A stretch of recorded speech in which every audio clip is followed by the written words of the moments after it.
নমস্কার, সিএনএ স্বাগত। আমি মণিময়। শুরু করছি আজকের দ্য বিগ স্টোরি। দেখুন, আজ 16ই মে 2026 মুখ্যমন্ত্রী হিসেবে রাজ্যের প্রশাসনিক দায়িত্বভার নিজের কাঁধে তুলে নেওয়ার পর প্রথম আনুষ্ঠানিক এবং সবচেয়ে গুরুত্বপূর্ণ প্রশাসনিক বৈঠকটি সেরেছেন নতুন মুখ্যমন্ত্রী শুভেন্দু অধিকারী। স্থান কলকাতার কোনো শীতাতপ নিয়ন্ত্রিত মহাকরণ বা নবান্নের চেনাকক্ষ নয়। স্থানটা হলো ডায়মন্ড হারবার, যা বিগত বহু বছর ধরে রাজ্যের বিদায়ী শাসক দলের অলিখিত ক্ষমতার ভরকেন্দ্র এবং যুবরাজের গড় হিসেবেই পরিচিত। স্বাভাবিকভাবেই বাংলার মুখ্যমন্ত্রীকে নিয়ে আপামর জনসাধারণের মনে যে বিপুল একেবারে উচ্ছ্বাস বলুন, উদ্দীপনা বলুন, সেটা তো থাকবেই, আর সেটা প্রত্যাশিতও ছিল। মুখ্যমন্ত্রীকে স্বাগত জানাতে ডায়মন্ড হারবারের প্রশাসনিক বৈঠকের অভিমুখে সেই দুধারে যাওয়ার পথে নেমেছিল মানুষের ঢল। শুভেন্দু অধিকারীও জনতাকে হতাশ করেননি। হাত নেড়ে মানুষের ভালোবাসা গ্রহণ করে তিনি বুঝিয়ে দিয়েছেন তিনি মাটির মানুষ, মাটি থেকে উঠে আসা জননেতা। এই বিপুল জনজোয়ারের পর যেটা শুরু হলো তা হলো আসল পরীক্ষা। ডায়মন্ড হারবারের সেই বহুল চর্চিত প্রশাসনিক বৈঠকে যখন মুখ্যমন্ত্রী প্রবেশ করলেন, তখন ঘরের ভেতরের পরিবেশ ছিল অত্যন্ত গম্ভীর ও পেশাদার। এটি কোনো রাজনৈতিক সভা ছিল না, ছিল না কোনো দলীয় প্রচারের মঞ্চ। বৈঠকে উপস্থিত ছিলেন রাজ্যের শীর্ষ আমলা, পুলিশ প্রশাসনের সর্বোচ্চ কর্তারা, উপস্থিত ছিলেন স্বয়ং রাজ্যের মুখ্য সচিব, উপস্থিত ছিলেন রাজ্য পুলিশের ডিজিপি, ছিলেন এডিজি আইন শৃঙ্খলা এবং এডিজি দক্ষিণবঙ্গ। এখন ডায়মন্ড হারবারের এই প্রশাসনিক বৈঠকে যেটা আসলে বাংলার বুকে এক বিরাট রাজনৈতিক এবং প্রশাসনিক বার্তা দিয়ে গেল। বার্তাটি কি? বার্তাটি হচ্ছে প্রশাসনিক বৈঠক কোনো ব্যক্তি বিশেষের ব্যক্তিগত বিজ্ঞাপনের মঞ্চ নয়। এটি কোনো সস্তার জনপ্রিয়তা বা নিজের রাজনৈতিক ইমেজ তৈরি করার জায়গা হতে পারে না। আর ঠিক এই সত্যটি প্রথম দিনেই রাজ্যের আমলা পুলিশ মহলকে অত্যন্ত দৃঢ়তার সঙ্গে বুঝিয়ে দিয়েছেন রাজ্যের মুখ্যমন্ত্রী শুভেন্দু অধিকারী। আসুন একটু পেছনের পাতায় চোখ ফেরানো চায়, মানে বিগত দিনগুলোতে কি ছিল। বিগত 1 বা 1.5 দশকে আমরা পশ্চিমবঙ্গে কি দেখতে অভ্যস্ত ছিলাম? প্রশ্ন করুন নিজেদেরকেই। হ্যাঁ, আমরা দেখতাম কি, রাজ্যের তৎকালীন মুখ্যমন্ত্রী মমতা বন্দ্যোপাধ্যায় যখনই কোনো জেলা সফরে যাচ্ছেন বা গিয়েছেন, নবান্নে কোনো প্রশাসনিক বৈঠক করেছেন, তখন গোটা রাজ্যবাসী টেলিভিশনের পর্দায় বা সামাজিক মাধ্যমে এক অদ্ভুত দৃশ্য দেখতেন। কি সেই দৃশ্য? বৈঠকগুলির সরাসরি সম্প্রচার বা লাইভ স্ট্রিমিং যেগুলো হতো, সেই লাইভ স্ট্রিমিংয়ের মূল উদ্দেশ্য কি ছিল? তা কি সাধারণ মানুষের উন্নয়ন নিশ্চিত করা ছিল, নাকি ছিল নিজের একচ্ছত্র আধিপত্য ও ইমেজ কায়েম করা? একটু দেখা যাক মমতা বন্দ্যোপাধ্যায় সেই সময় লাইভ স্ট্রিমিংয়ে যা আমরা দেখেছি তার কিছু বক্তব্য ছোট ছোট করে দেখুন। তোমার ঠিক আছে, তোমার মিউনিসিপ্যালিটি এমনি ঠিক আছে, কিন্তু বললে একটু রেগে যাবেন। তো রাখবো, তো রাখার মতো জিনিসগুলো তো রাখবো, আর দিতে পারছি না। রবীন্দ্রভবনটা কমপ্লিট হয়নি। কেন করেন? আইসিএ দেখে নেবে। 10 কোটি টাকা তো দেবো না রবীন্দ্র ভবনের জন্য। পার্টলি না না, তুমি এরকম ভাবে প্রজেক্ট করবে কেন? আমি করিনি প্রজেক্ট। 3 কোটি টাকা দেওয়া হচ্ছে, এনাফ করে ফেলো, বসো। নো, আমি 1.5 কোটি টাকায় কমিউনিটি ডেভেলপমেন্ট সেন্টার করি। নো, আমি জানি কোনটা করতে কত টাকা লাগে, করে ফেলো। ওর মধ্যে ফাঁকামো না মেরে।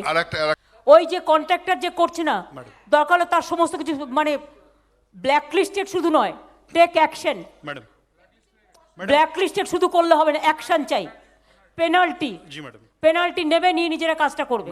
বসো। তো সেটাই এত টাকা লাগে না। কে দিয়েছে এস্টিমেট? বিসিউ খান থেকে এস্টিমেট কে করেছে? পিডব্লিউডি। আবার পিডব্লিউডি।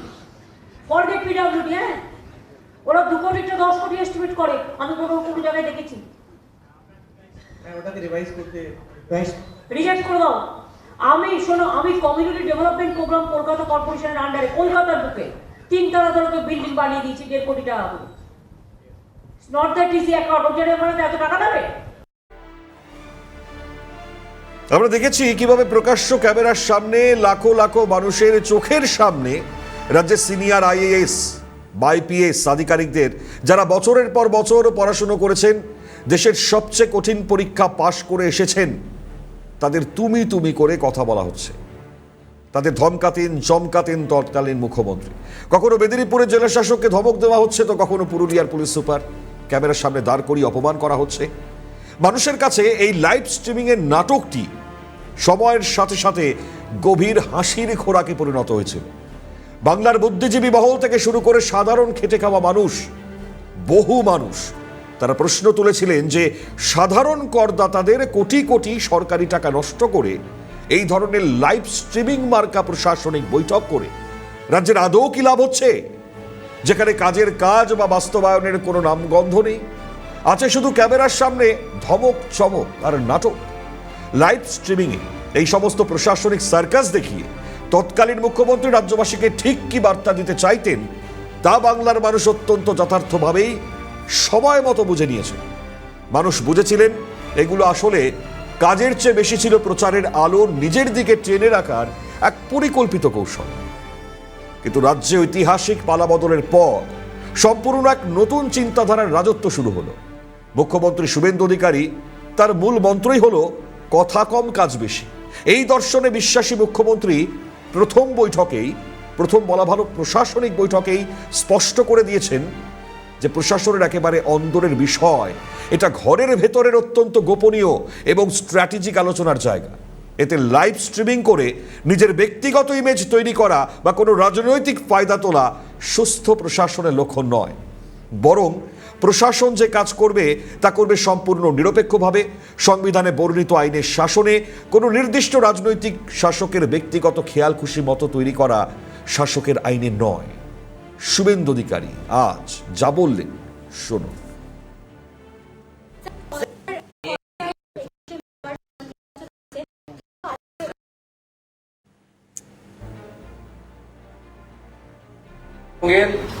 বাম দিকে ডিজিপি, ডান দিকে সিএস, এইচএস আছে। আগের সিস্টেম হবে না। মিটিং এর মধ্যে অফিসারদের নাম ধরে ডাকা, মিটিং এর মধ্যে অফিসারদের তুমি করা, সরকারি আধিকারিকদের বসিয়ে রেখে পলিটিক্যাল স্পিচ দেওয়া, সরকারি অফিসারদেরকে রেখে তাদের যে ক্যাডারের যে ডিসিপ্লিন রয়েছে, কেউ হায়দ্রাবাদ থেকে, কেউ মুসৌরি থেকে, কেউ দেহরাদুন থেকে, এরা পড়ে এসেছে। আমিও কিছুটা জানি। আমি মোর দ্যান 20 ইয়ার্স এর ল মেকার। আমি এসব কোশ্চেন আমি আপনাদের বলে দিচ্ছি, প্লিজ পলিটিক্যাল কোশ্চেন আপনারা আমাকে আলাদা করবেন, ইন প্রেজেন্স অফ অফিসার করবেন, অ্যাডমিনিস্ট্রেটিভ কোশ্চেন করবেন, আর যা আছে গভর্নমেন্ট ওরিয়েন্টেড করবেন। একটি রাজ্যের মেরুদণ্ড হলো তার আইন শৃঙ্খলা রক্ষাকারী বাহিনী অর্থাৎ পুলিশ প্রশাসন। কিন্তু বিগত এক দশকে পশ্চিমবঙ্গের পুলিশ বাহিনীকে রাজনৈতিক স্বার্থে কতটা নিচে নামানো হয়েছিল তা ইতিহাসের পাতা ঘাটলে স্পষ্ট হয়ে যায়। তৎকালীন পুলিশ আর বর্তমান পুলিশের মধ্যে যে আকাশ পাতাল পার্থক্য তৈরি হয়েছে তা বুঝতে আমাদের একটু অতীতে ফিরতে হবে। একটু দেখাই আপনাদেরকে গ্রাফিক্যালি প্রেজেন্টেশন। সালটা 2012, গ্রাফিক্যালি আপনাদের সামনে তুলে ধরি। সালটা 2012, রাজ্যে ক্ষমতা পরিবর্তনের ঠিক এক বছর পরের ঘটনা। তৎকালীন মুখ্যমন্ত্রী মমতা বন্দ্যোপাধ্যায়ের কালীঘাটের বাসভবনে প্রতি বছরের মতো কালী পুজোর আয়োজন করা হয়েছিল।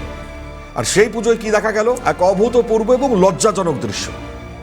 কলকাতার তৎকালীন পুলিশ কমিশনার, রাজ্যের অন্যতম শীর্ষ আইপিএস আধিকারিক রঞ্জিত কুমার পচনন্দা নিজের সরকারি পুলিশের পোশাক পরে খালি পায়ে মুখ্যমন্ত্রীর বাড়ির উঠোনে ঘুরে বেড়াচ্ছে।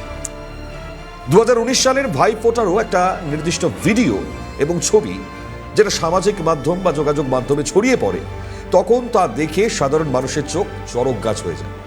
সে ভিডিওতে পরিষ্কার দেখা গিয়েছিল মুখ্যমন্ত্রীর বাড়িতে উপস্থিত রয়েছেন রাজ্যের কয়েকজন অত্যন্ত প্রভাবশালী এবং উচ্চপদস্থ আইপিএস আধিকারিক। তারা সেখানে আইন শৃঙ্খলা ডিউটি করছিলেন না, বরং কি দেখা গেল? তারা লাইনে দাঁড়িয়ে বা বসে, কেউ হাতে প্রসাদের থালা নিয়ে রয়েছেন, তদারকি করছেন। আগত যারা রয়েছেন রাজনৈতিক অতিথি, তাদের হাতে প্রসাদ তুলে দিচ্ছেন। এই হচ্ছে সেই ছবি। কিন্তু ক্ষমতার অলিন্দে এই চাটুকারিতার প্রতিযোগিতা এখানেই থেমে থাকেনি। সময়টা 2019 সাল, 28শে অগাস্ট। নিয়ে যাই আপনাদের, ছবিটাও দেখাবো। স্থান হচ্ছে দীঘার মনোরম সমুদ্র সৈকত। সেখানে দীঘা সফরের একটি ভিডিও সামনে আসে, যেটা বাংলার পুলিশ প্রশাসনের ইতিহাসে চাটুকারিতার পরাকাষ্ঠা হিসেবে চিহ্নিত হয়ে থাকবে। হ্যাঁ, পরাকাষ্ঠা হিসেবে। সমুদ্রের ধারে বসে আছেন মুখ্যমন্ত্রী মমতা বন্দ্যোপাধ্যায় তৎকালীন, আর তার সামনে উপস্থিত রাজ্যের তৎকালীন আইজি পশ্চিমাঞ্চল রাজীব মিশ্রা এবং রাজ্যের নিরাপত্তা অধিকর্তা অর্থাৎ ডিরেক্টর সিকিউরিটিজ বিনীত গোয়েল। একটা খোলা কেকের বাক্স, তা থেকে মুখ্যমন্ত্রী মমতা বন্দ্যোপাধ্যায় এক টুকরো কেক তা তুলে দিচ্ছেন ডিরেক্টর সিকিউরিটি বিনীত গোয়েল, তাকে খাইয়ে দিচ্ছেন। এরপর তার খাওয়া সেই অবশিষ্ট টুকরোটি তিনি পাশে থাকা আইপিএস রাজীব মিশ্র তার দিকে এগিয়ে দিচ্ছেন। রাজীব মিশ্রা তার নির্দ্বিধায় খেয়ে নেন এবং মুখ্যমন্ত্রীর পায়ে হাত দিয়ে প্রণাম করেন। উপস্থিত সকলে তখন ব্যস্ত ছিলেন মোবাইল ক্যামেরায় দৃশ্যটি বন্দী করতে। এই ছবিগুলো কি প্রমাণ করছে না বা প্রমাণ করে দিয়েছিল না যে বিগত জমানায় যোগ্যতা বা নিয়মের চেয়ে চাটুকারিতায় ছিল পুলিশকে টিকে থাকার বা ভালো পোস্টিং পাওয়ার একমাত্র চাবিকাঠি? কিন্তু আজ জমানা বদলেছে। আজ আর মুখ্যমন্ত্রীর পায়ে হাত দিয়ে আইপিএস অফিসারদের প্রণাম করার দিন নেই। ক্ষমতার সেই অহংকার চূর্ণ করে আজ মুখ্যমন্ত্রী শুভেন্দু অধিকারী তার প্রথম প্রশাসনিক কর্মসূচি শুরুই করেছেন সেই ডায়মন্ড হারবার থেকে, যাকে বিদায়ী শাসকরা নিজেদের সবচেয়ে নিরাপদ দুর্গ বলে মনে করতেন। শনিবার ডায়মন্ড হারবারে রাজ্যের সমস্ত জেলার শীর্ষ পুলিশ আধিকারিকদেরকে সঙ্গে নিয়ে দীর্ঘক্ষণ ম্যারাথন বৈঠকের পর মুখ্যমন্ত্রী স্পষ্ট জানিয়ে দেন, এখন থেকে রাজ্যের পুলিশ কোনো রাজনৈতিক দলের ক্যাডার বা দাসের মতো কাজ করবে না। পুলিশ কাজ করবে সম্পূর্ণ দেশের নতুন আইন, ভারতীয় ন্যায় সংহিতা অর্থাৎ বিএনএস অনুযায়ী। আইনের বাইরে গিয়ে কোনো শাসকের হুকুম তামিল করার দিন শেষ। শুভেন্দু অধিকারী তার বক্তব্য শুনুন। কথা ডিটেলসে না গিয়ে বলি, বিএনএস এর অন্তর্গত পুলিশ চলবে। It's a discipline organisation. গত 5 বছর পলিটিক্যাল অ্যাট্রোসিটি, পলিটিক্যালি যে ভায়োলেন্ট হয়েছেন, যারা সাফার করেছেন, তারা তথ্য প্রমাণ এবং কেউ যদি ইনজুরি হয়ে থাকেন, মেডিকেল থাকে, তার তথ্য প্রমাণ ডকুমেন্ট দিয়ে, আর যাদের কাছে তথ্য প্রমাণ নেই পুলিশ তদন্ত করে দেখবে অভিযোগ সঠিক কিনা। নতুন করে থানাগুলোতে এফআইআর করতে পারেন। মুখ্যমন্ত্রী শুভেন্দু অধিকারীর বার্তা পরিষ্কার করলাম বিএনএস নিয়ে। পুলিশ প্রশাসনের আমূল সংস্কারে নেমে শুক্রবার ঠিক এই ভাষাতেই রাজ্যবাসীকে তথা গোটা পুলিশ বাহিনীকে এক চরম এবং কড়া বার্তা দিয়েছেন মুখ্যমন্ত্রী শুভেন্দু অধিকারী। আর এই বার্তার পরেই তিনি যে যুগান্তকারী পদক্ষেপটি নিলেন তা হলো এক লহমায় তিনি ভেঙে দিলেন দীর্ঘদিনের বিতর্কিত পুলিশ ওয়েলফেয়ার বোর্ড বা পুলিশ কল্যাণ পর্ষদ।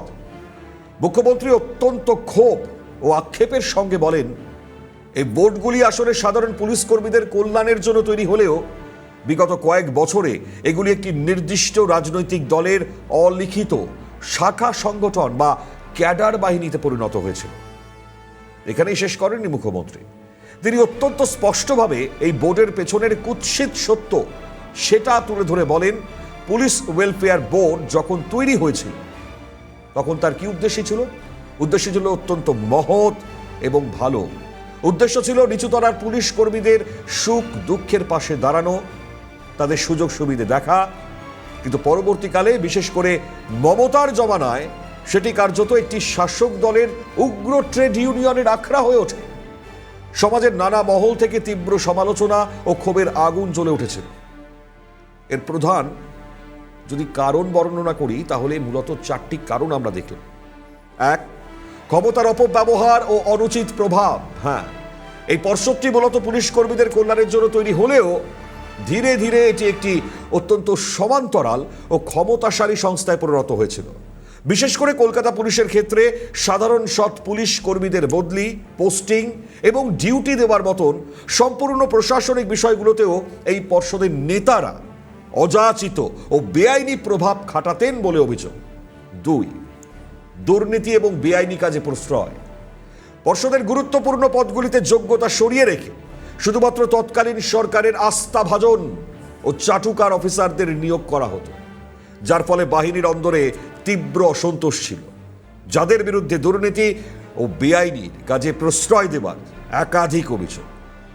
3, আরজিকর কাণ্ডে পুলিশের ভূমিকা। হ্যাঁ, আরজিকর মেডিকেল কলেজ ও হাসপাতাল আর সেই তরুণী পিজিটি চিকিৎসক যার নির্মম ধর্ষণ ও খুনের ঘটনা গোটা দেশ দেখেছিল কিভাবে তথ্য প্রমাণ লোপাটের চেষ্টা করা হয়েছিল। এই তদন্তে চরম গাফিলতি, অপরাধমূলক আচরণের অভিযোগে ইতিমধ্যেই কলকাতা পুলিশের প্রাক্তন সিপি বিনীত গোয়েল সহ 3 শীর্ষ আইপিএস অফিসার যাদের রাজ্য সরকার সাসপেন্ড করেছে। ক্ষোভ এবং সংস্কারের দাবি, এটা হচ্ছে চতুর্থ পয়েন্ট। আরজিকর কাণ্ডের পর পুলিশের এই নেতিবাচক ভূমিকা নিয়ে গোটা রাজ্যে যে অভূতপূর্ব আলোড়ন তৈরি হয়েছিল, তার ফলে পুলিশের নিচু তলার সৎ কর্মীরাও ক্ষোভে ফেটে পড়েছিলেন। তাদের অভিযোগ ছিল পর্ষদের কয়েকজন শীর্ষ কর্তার দুর্নীতি ও রাজনৈতিক পক্ষপাতিত্বের ফলেই সাধারণ মানুষের কাছে পুলিশের মর্যাদা ধুলোয় মিশে যাচ্ছে। আর এই 4টি পয়েন্ট যা অত্যন্ত গুরুত্ব রাখে। মুখ্যমন্ত্রী শুভেন্দু অধিকারী তার বার্তা শোনাই। মুখ্যমন্ত্রী পশ্চিমবঙ্গের বাম দিকে ডিজিপি, ডান দিকে সিএস, এইচএস আছে। আগের সিস্টেম হবে না। মিটিং এর মধ্যে অফিসারদের নাম ধরে ডাকা, মিটিং এর মধ্যে অফিসারদের তুমি করা। আমরা পুলিশকে কতগুলো বিষয়ে বলেছি, সবটা আপনাদের জন্য নয়। ডিসিপ্লিন অর্গানাইজেশন, তাদের স্বার্থ আমরা দেখব। তারাও সরকারের কর্মসূচি আইনের শাসন প্রতিষ্ঠা করা। আমরা একটা লাইনে বলেছি যে এতদিন শাসকের আইন ছিল, এবারে আইনের শাসন চালু হয়েছে, আপনারা আইন মেনে কাজ করুন। অভয়ার ঘটনায় আগের মুখ্যমন্ত্রীর ইশারায় কথায় যারা যারা অত্যাচার করেছেন, প্রমাণ লোপাট করেছেন, অভয়ার মাকে আগের মুখ্যমন্ত্রী, হেরো মুখ্যমন্ত্রী শুধু নন্দীগ্রামে হারেনি, এবারে ভবানীপুরেও হেরেছে।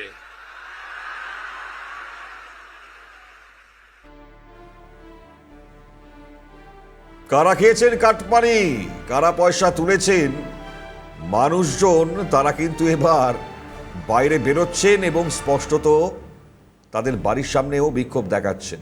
ধরা পড়লে মারাত্মক পরিস্থিতি হবে। ফিরে এলাম বিরতির পর। এতক্ষণ ধরে কি বুঝলেন? হ্যাঁ, এটাই বুঝলাম আমরা, আপনারাও বুঝলেন খুব স্বাভাবিকভাবে, যে এই নতুন বাংলায় আইন সবার জন্য সমান। মানে উর্দি পরে অপরাধ করলেও এবার কিন্তু পার পাওয়া যাবে না। আরজিকর হাসপাতালে সেই ভয়াবহ নারকীয় ঘটনার পর রাজ্যের সাধারণ মানুষের চোখ খুলে গেছে।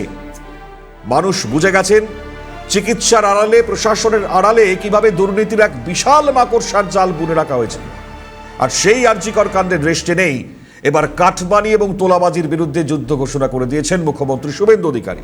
তিনি স্পষ্ট জানিয়ে দিয়েছেন, রাস্তাঘাটে গরিব হকারদের থেকে দিনমজুর অটো চালক থেকে শুরু করে প্রতিনিয়ত যারা তোলা আদায় করত, এবার তা কিন্তু এক মুহূর্তের জন্য বরদাস্ত করা হবে না। শুধু তাই নয়, কেন্দ্রীয় এবং রাজ্য সরকারের বিভিন্ন জনকল্যাণমূলক প্রকল্প, তা আবাস যোজনাই হোক বা 100 দিনের কাজ বা গ্রামীণ উন্নয়ন, প্রতিটি ক্ষেত্রে সাধারণ মানুষের থেকে যে কাটমানি কালচার তৈরি হয়েছিল, তার বিরুদ্ধে মুখ্যমন্ত্রী অত্যন্ত কড়া অবস্থান নিয়েছেন। তিনি পুলিশ প্রশাসনকে স্পষ্ট নির্দেশ দিয়েছেন, রাজ্যের যে কোনো প্রান্তে যদি কাটমানি বা তোলাবাজির কোনো অভিযোগ আসে, তবে অভিযুক্তের রাজনৈতিক পরিচয় না দেখে সরাসরি তার বিরুদ্ধে কড়া আইনি ব্যবস্থা নিতে হবে। কোনো রকম রেয়াত করা হবে না। বিগত কয়েক বছর ধরে বাংলার বুকে ঘটে চলা সবচেয়ে বড় কলঙ্ক, ভোট পরবর্তী হিংসা এবং নারী নির্যাতন, এই দুটি বিষয়েও মুখ্যমন্ত্রী জিরো টলারেন্স নীতি ঘোষণা করেছেন। ভোটের পর বিরোধীদের ঘরবাড়ি জ্বালিয়ে দেওয়া, ভাঙচুর করা কিংবা নারীদের ওপর অত্যাচার করার ঘটনা আর বাংলায় ঘটবে না। যদি কোনো জায়গায় এই ধরনের ঘটনা ঘটে এবং স্থানীয় পুলিশ যদি তা রুখতে ব্যর্থ হয় বা পুলিশের বিরুদ্ধে যদি কোনো নাগরিককে অত্যাচারের অভিযোগে আড়াল করার প্রমাণ মেলে, তবে সেই নির্দিষ্ট পুলিশ আধিকারিকের বিরুদ্ধেও তৎক্ষণাৎ সাসপেনশন, এছাড়া বিভাগীয় কড়া ব্যবস্থা নেওয়ার নির্দেশ দেওয়া হয়েছে। দুর্নীতিমুক্ত বাংলা গড়ার লক্ষ্য মুখ্যমন্ত্রীর।